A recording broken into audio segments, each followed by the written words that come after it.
किसी से प्रेम करने की कोई विधि नहीं होती, परंतु पूजा करने की तो कई विधियां हैं। आपके भक्त इन्हीं विधियों के अनुसार आपकी पूजा और भक्ति करते हैं। हे अर्जुन, पूजा मन की साधना होती है और मन की साधना का विधि से क्या लेना देना। ये विधियां तो बनाने वालों ने बना दी हैं। मैं उन विधियों द्वारा पूजा करने वालों की पूजा भी स्वीकार कर लेता हूं, परंतु मैं ये नहीं देखता कि मेरा भक्त विधि अनुसार पूजा कर रहा है या नहीं। केवल पूजा करने वाले की भावना देखता हूं, उसके मन में मेरे प्रति प्रेम और भक्ति भाव है या नहीं, ये देखता हूं। जिस पूजा में विधि ही विधि हो और प्रेम तथा भक्ति ना हो, उस पूजा द्वारा कोई भी मुझे प्राप्त नहीं कर सकता। वाह प्रभु वाह। मुझे संपूर्ण साधने की एक ही शर्त है, मुझ में मन लगाए, मेरा ध्यान लगाए। इस संबंध में एक विचार और है। आपका ध्यान लगाते समय मन में केवल आप रहें और संसार का कोई विचार बाधा ना डाले। इसका कोई तरीका तो होगा?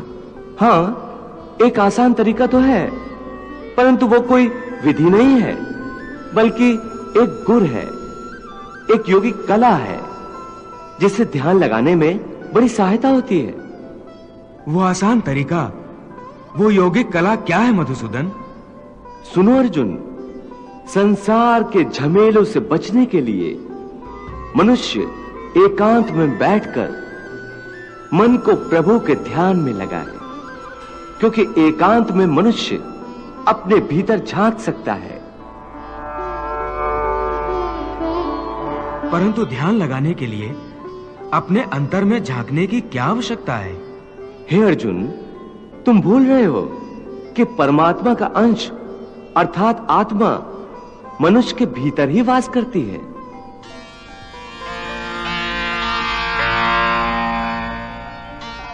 इसी आत्मा से संपर्क ही प्रभु से मिलन का पहला चरण है। इसलिए हे अर्जुन, जो मुझसे मिलन चाहता है, उसे सबसे पहले अपने अंतर में ही झांकना चाहिए। और यह तभी संभव हो सकता है जब मनुष्य का अपना शरीर उसके नियंत्रण में हो। यदि देह काबू में ना हो, तो मनुष्य को ध्यान लगाने का उद्देश्य नहीं मिल पाएगा।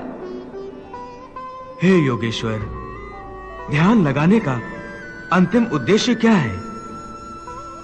ध्यान योग का उद्देश्य परमात्मा से संपर्क करना होता है।